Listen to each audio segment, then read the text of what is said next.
Here we go. We're gonna get lost. We're gonna have the Garmin Descent G1 non-solar guide us back. And while we're hiking a little bit, I'll just tell you why I'm making a few of these videos.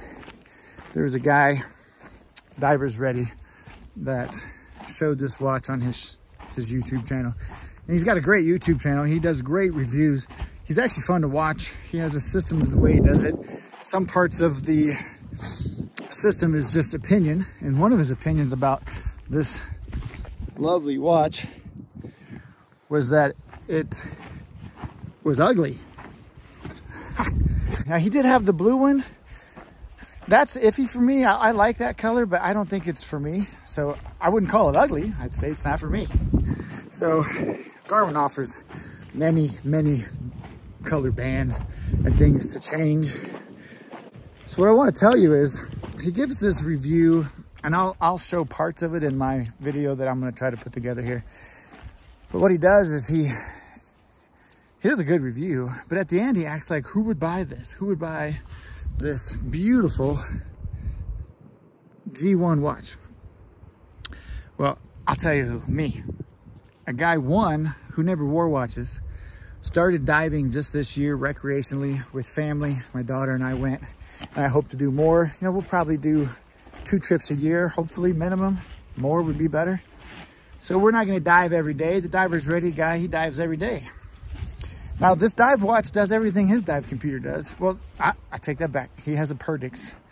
I say this dive watch does everything other dive watches in the same price category does. And the battery lasts longer. So here's the deal. I like to fish, hunt, off-road, hike, things like that. And now I like diving.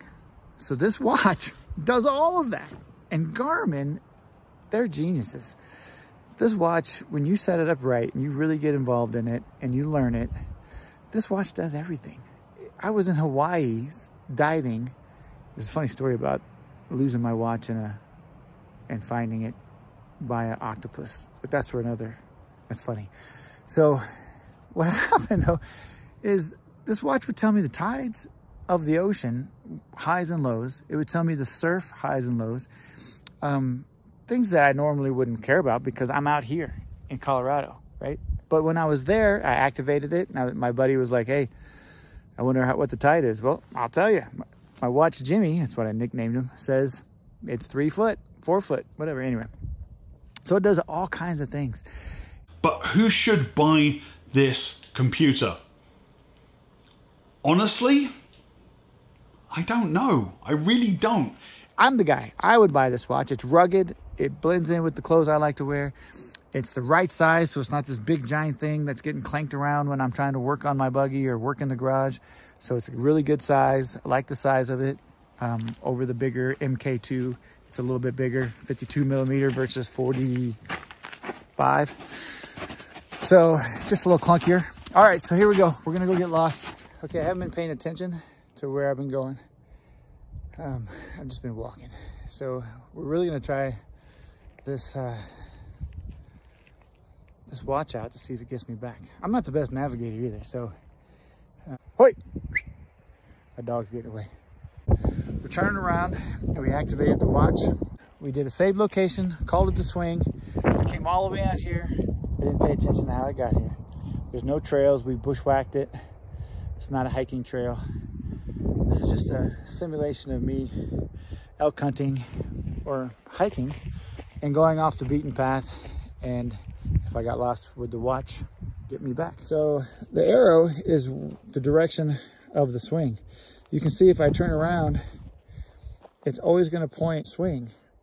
So here I am back to facing out toward the mountains, and it's saying turn around. So when I turn around, let the GPS catch up, and that's pretty quick.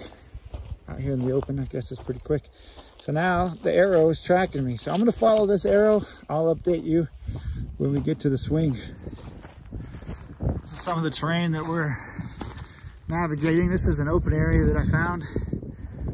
Great view, and now we're just following the watch back through this tree line. And like I said, I'm not on the same path.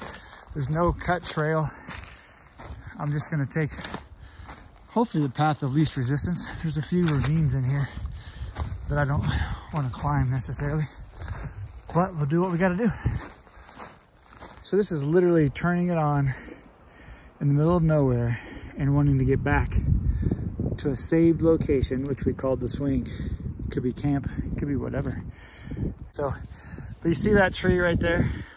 I saw that tree back there, and I'm following the arrow, and I'm trying to just follow it straight toward the next big tree or some kind of stump or something that I see, so that I can kind of walk in a straight line, because you can see the train goes up, down the valley, up, like that. So you could find yourself easily drifting one way or another if you don't at least pick something to shoot for. So I don't know if that's a great tip or not. It's just what I'm doing. See, I'm out of breath.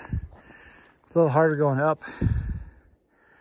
And anyway, so it says I'm about 0.25 miles away, and I'm facing the direction. And it's starting to some stuff's starting to look familiar. But like I said, I'm not on the same path because, well, there's just no path out here. So I've just been bushwhacking. So far, if the watch is right, I got a quarter of a mile left through there, straight through there. Okay, it says about 300 feet up this. So let's go check it out, see if the swing is there. Okay, final approach, less than 100 feet. It says we're right there. I look straight up. There it is. The watch brought me back to a saved location just by clicking. Whew, I'm out of breath. Saved location. Okay, cool. It could save my life.